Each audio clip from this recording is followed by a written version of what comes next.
నమస్తే. ఇన్నాళ్ళు నన్ను సపోర్ట్ చేస్తూ, ఎంకరేజ్ చేస్తూ మీ ప్రేమని నాకు అందిస్తున్న ప్రతి ఒక్కరికి కృతజ్ఞతలు.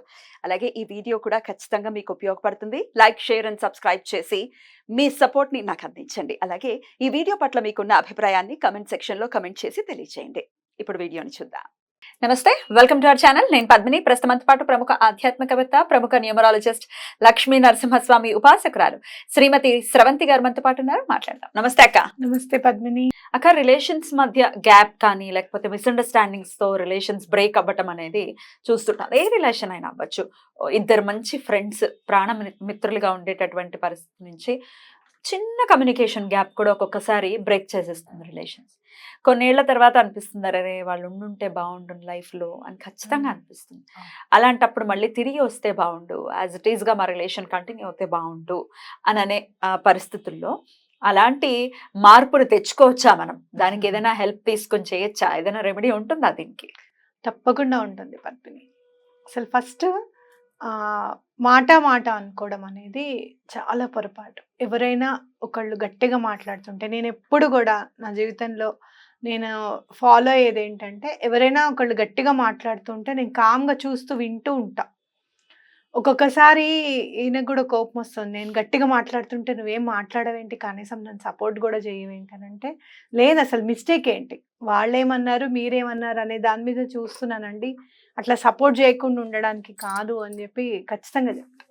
ఎందుకు అనంటే, ఇద్దరు గట్టిగా మాట్లాడేసుకున్నారు అనుకో, అది గొడవలోకి రూపాంతరం చెందడానికి చాలా తక్కువ టైం పడుతుంది మనకి.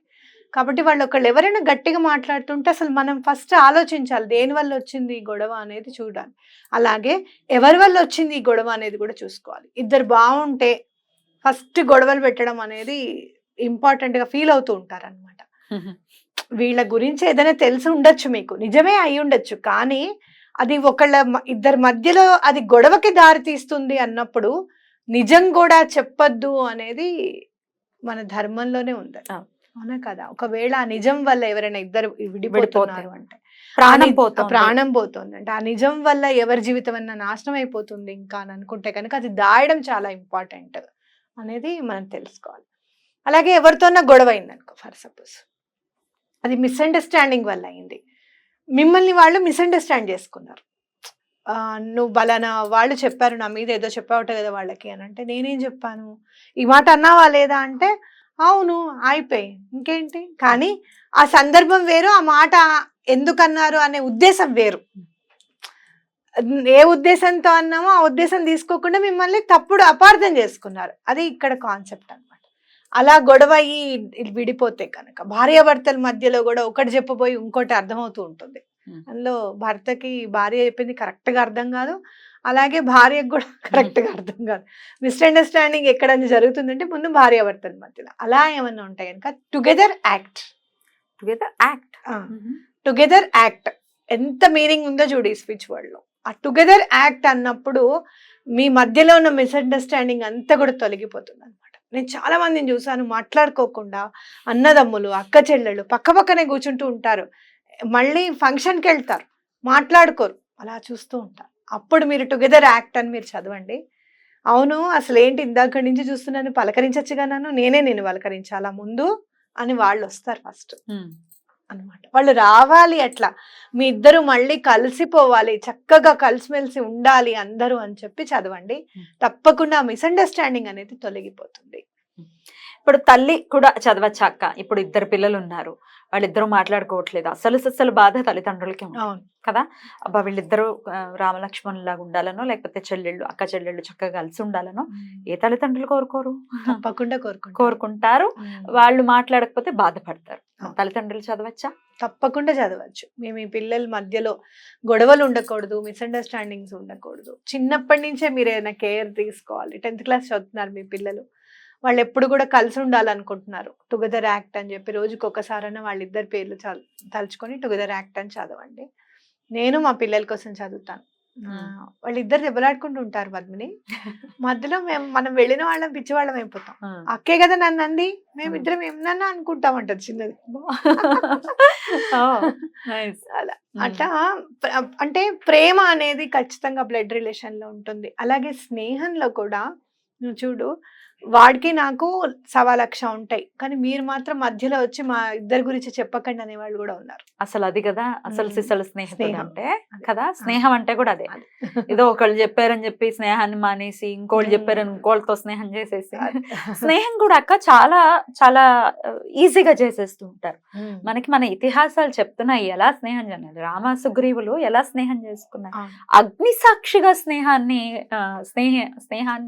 అంటే ఒక ప్రమాణ రూపంలో చేసుకున్నారు. బా ఏంటి స్నేహితులు ఇలాగా కలవటం, హాయ్ అనేస్తాం బాయ్ అనేస్తాం వాట్సాప్ లో చాట్ చేస్తాం, రెండో రోజు మర్చిపోతాం. ఇప్పుడు బ్లడ్ రిలేషన్స్ అనుకో పద్మిని, వాళ్ళు మనకి కంపల్సరీ చెయ్యాలనో మనం వాళ్ళకి కంపల్సరీ చెయ్యాలనో ఉంటుంది. అదే స్నేహంలో చూస్తే సహాయం ఉంది చూసావా, ఎటువంటి స్వార్థం లేని సహాయం. అయ్యో వాడు బాగుపడతాడు కదా, సరేలే కానీ ఏముందిలే మనం చేయకపోతే ఎట్లా. నేను ఒకళ్ళు మాట అనగా నేను విన్నాను, అది నాకు చాలా ఆనందం అనిపించింది.